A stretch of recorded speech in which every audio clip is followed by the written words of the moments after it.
Ayan, nandito tayo ngayon sa Tagaytay para install yung dalawa nating heat pump inverter dito sa dalawa niyang napakagandang swimming pool.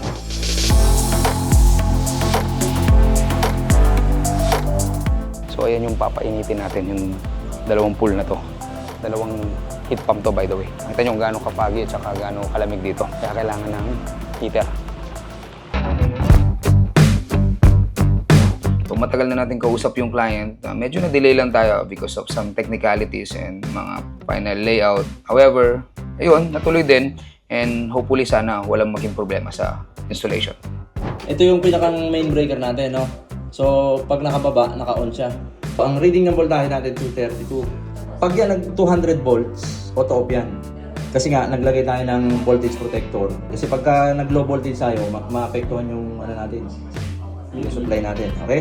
Ito, hindi mo na unang ino-on. Ang unang i-on, itong motor. Tapos ito, make sure din na bukas. No, itong dalawang valve na to. Tumakbo na yung tubig natin, buflow na siya. Ayan. Yun yung time na pwede mo na i-on. On mo, boss. Okay, ito yung in, ito yung out. Yung pumapasok na tubig, 27.0. Yung lumalabas, 26.0. Nagbabago yan. Habang tumatagal yan, tataas yan. Pag fully operational yan, umiikot yung pan.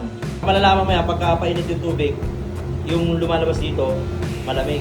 So yun, success. Na yan, nasasalat nila, maligam-gam na kagad, kakabukas pa lang. So mamaya, iinit pa yan.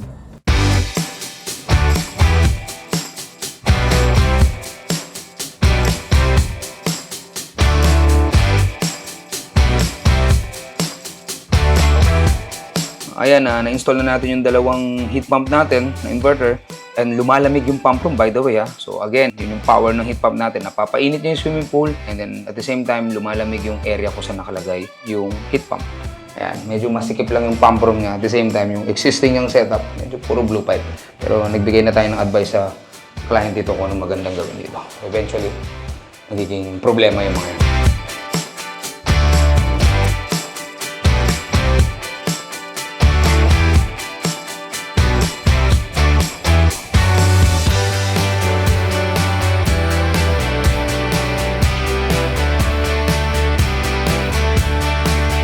So very happy yung client natin sa inverter na nakuha niya. Matipid na sa kuryente, at the same time, inverter pa.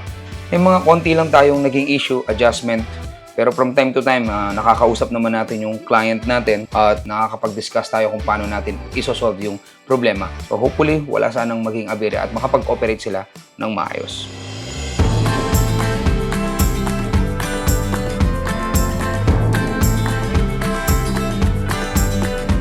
Ayan, tapos na natin na-install yung dalawang heat pump natin. So hopefully, all is well. May mga konti tayong mga revision, may mga konti tayong aayusin. At again, nabigay na natin yung recommendation natin sa client and hopefully wala na maging problema. So kung kailangan nyo ng heat pump at gusto nyo mapainit yung swimming pool nyo, alam nyo na kung kanino kayo bibili. Yung sigurado at yung hindi sasakit ang ulo nyo. Ito ulit si Tito Sai at your service.